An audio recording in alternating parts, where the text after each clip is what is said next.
toujours cette merveille chez les Japonais, c'est quelque chose, et lui, Soda le réussit particulièrement bien, c'est de pouvoir en fait nous plonger, et même si on n'est pas évidemment japonais, nous plonger dans une famille et qu'on ait l'impression qu'on est dans cette famille, ce qui fait que quelque part, quand on va aller dans un monde plus fantastique, ben on y croit aussi, c'est-à-dire qu'on nous a tellement mis dans ce monde que ben voilà, quoi, ce mélange des deux mondes fonctionne, et ça c'est un tel bonheur. On est dans une espèce de revanche de Seconde Guerre mondiale. Je m'explique très rapidement, c'est que dans le film, sans trop en dire, il y a à un moment donné quelque chose qui va tomber sur des centrales nucléaires, et comme par hasard, cette chose a été développée aux États-Unis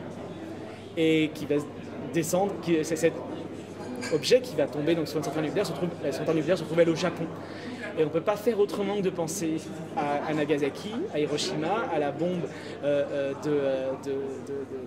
aux bombes nucléaires qui sont tombées. On a des petites références qui sont drôles, les deux baleines qui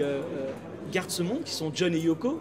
Hein, difficile de ne pas avoir une référence à John Lennon et Yoko Ono, donc Yoko Ono japonaise qui a certes, visiblement on a dit, détruit un peu les Beatles, mais qui est quand même un personnage important, puis qui prenait la paix. Après il y a juste un problème au niveau purement du graphisme, typiquement japonais, qui peut d'un seul coup un peu malheureusement faire que les gens vont rester un peu en dehors du film,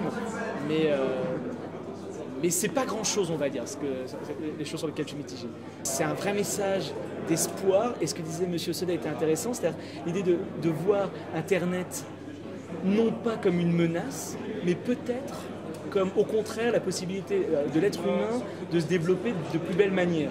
Et ça, il y a peu de films qui le font, parce que la plupart du temps, on voit Internet comme quelque chose de mauvais, comme quelque chose qui, justement, sépare les gens. Et là, au contraire, et quand on voit ce qui se passe réellement dans le monde avec Internet, je pense que d'avoir un vrai film avec un message